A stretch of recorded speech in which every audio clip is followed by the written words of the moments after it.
Welcome to the realm of Millenia, entity of any number of the coils, being man, woman, child, spirit, creature, demon, be ye a native migrator or even an invader into these lands. Welcome on into this realm, for I am your host, this Millennium Mailman here today, and I'll be world building for you long after you've begun to acclimate and fit in, so go ahead, sit back, relax, and enjoy this Tourism Tuesday. Today, this Tourism Tuesday, I'm in this trusty, dusty, molded notebook of good old that I need to get rid of and work through and work out of. And doing so, I'm in the quote section today. So today, I'm really going to be going through these quotes here and going over more so the changes to the quotes that I made before fully tying them into the novel, if I change them at all, and letting you know where I got them from. Starting with this first one. If you're a king that can't stand the fool, you're the tyrant. That is the full quote of Jordan Peterson. If you're a king that can't stand the fool, you're the tyrant.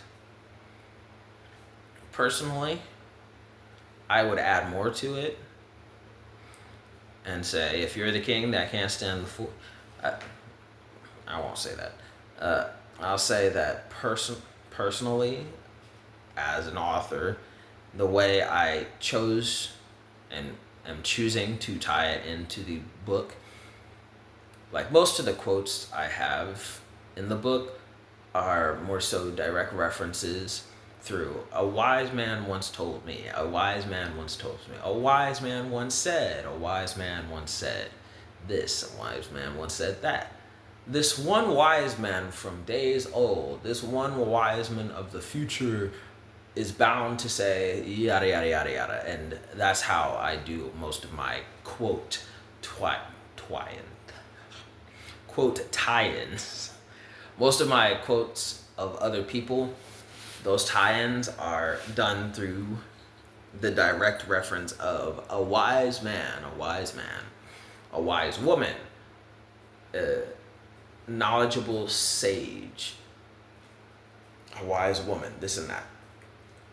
Referencing the wisdom of the particular quote by directly acknowledging it was a wise person. Now, whether or not all those quotes have the person who's being told the comment, hey, what wise man just said that? That sounds dumb. That doesn't sound good at all. What wise person ever said that? Me, I did. That. Oh, the Peter of Jordan, right? The Peters of Jordans. Right, there are ways I have in the novel where either I will directly reference the person who said the quote, or just make it so the character who's talking about the wise men just says it's themselves. Not to say that I'm the person who came up with that quote, but just to say, like, this is important, and it's important because I said so. Just to further.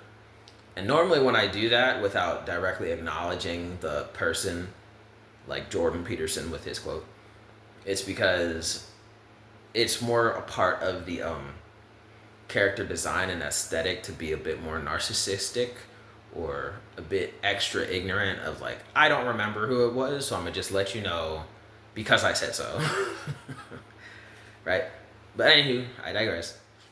The first quote of today is the fact that, and the edits I made to it in order to fit the narrative and the plot being made at that point, is as follows.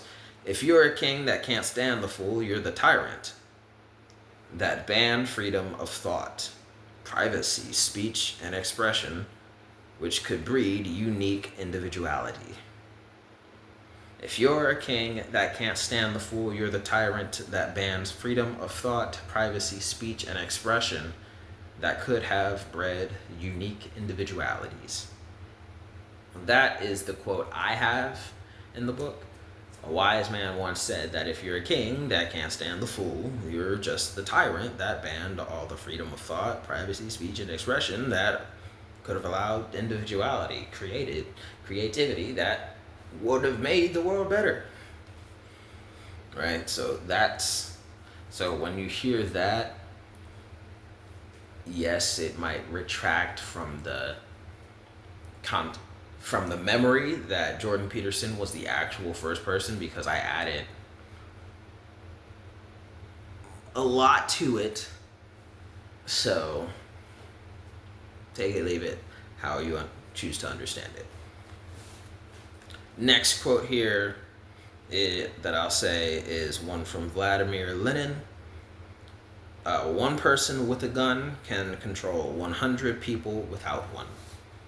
One person with a gun can control 100 people without one. Vladimir Lenin. Moving on.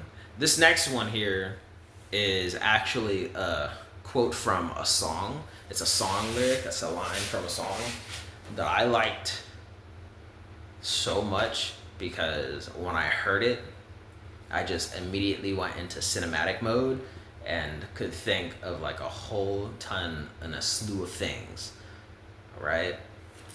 But here's the quote from the Living Tombstone song. I'll master hell, so what do I need heaven for? I'll master hell, so what do I need heaven for? That is a quote from one of the songs from the band known as the Living Tombstone. It was such a fire line that it really prompted me, like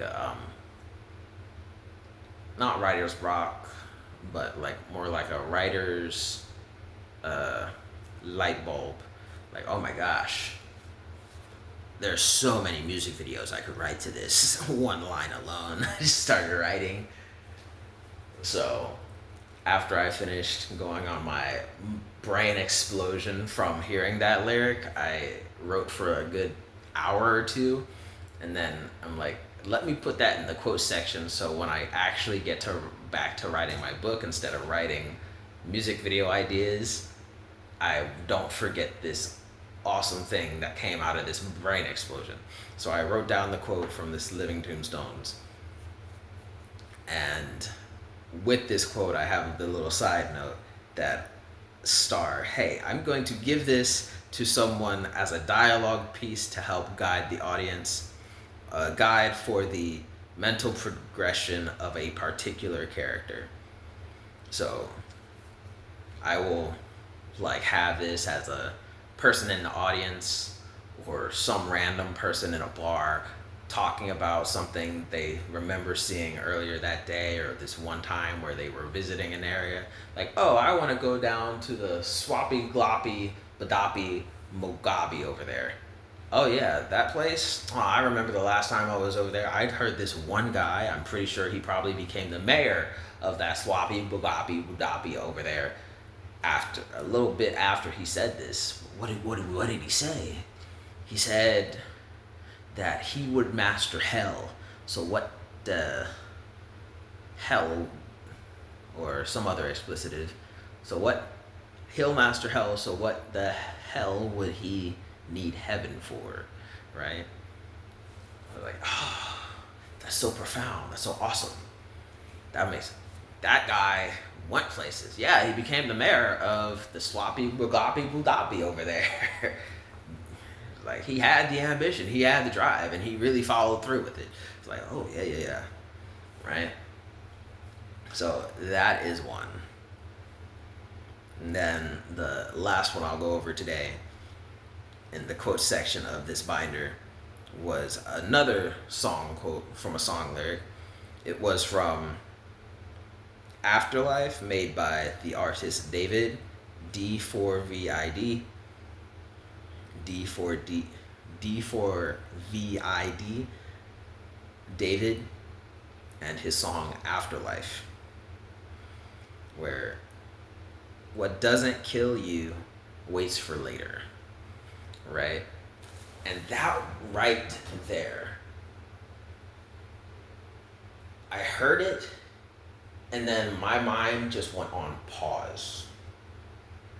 Because the phrase everyone knows is what doesn't kill you makes you stronger, which is another lyric, right? What doesn't kill you makes you stronger. But then to hear David's twist in his song, The Afterlife, what really made that twist just put my brain on pause after I heard it. What doesn't kill you waits for later. And I heard that, and I don't know how else to say it. My mind went on pause, like, oh, God, that is really, really profound. So, the moment I heard that, in the last 30 seconds of the song, I just clicked repeat. So I could hear that song on repeat. And about the third or fourth time I heard the song on repeat, my mind finally started putting together a whole narrative, storyline, and music video to make to the song. Because again, I was in film production, and ever since, my mind has always been relatively cinematic with a lot of songs and a lot of things I listen to and go through. I'm automatically prone to make a video out of it. So, at least in my mind. So, when that happened, and I was listening to it for the third, fourth, fifth time, things was finally coming together after my brain shut down during the first listen, and it started weaving together. And what I decided I would ultimately end up putting in the book was this artifact with the skills, powers, and abilities of, if it doesn't kill you on first contact, like insta-kill, insta-death, one shot. If it doesn't hit you in the first strike, it'll wait for later to claim your soul. So like this artifact was like soul-based, so like its damage was soul-based and soul-driven, where if it doesn't kill you itself, it's basically marked and tagged your soul to be exclusively absorbed by it once you die. I'm like, oh yes. And there's more to say on that. That is such an awesome thing that I could probably do a whole separate video on that one. I actually totally will. I'm gonna make that. I'll probably do a video on that like tomorrow or something, and schedule it for a different Tuesday. But that alone, that quote from David and his song The Afterlife, "What doesn't kill you waits for later," was just like a mind-numbing. It gave me chills. You have no idea. You have no idea until you see the video I do on that particular artifact, weapon artifact. You have no idea. But hey, that's just me, your Millenia Mailman here, and this is the news intel I had to share with you on this Tourism Tuesday that included the quotes I have in my journal. But hey, if you like anything I had to say, like the video, comment section in that comment section down below. Any questions, comments, concerns, and stuff like that. Share the video for more exposure to my book, my channel, and all that jazz, and subscribe if you feel like it. But other than that, I will be continuing this world building process and probably posting more content and more videos faster than any of the gears can possibly turn that away. Peace.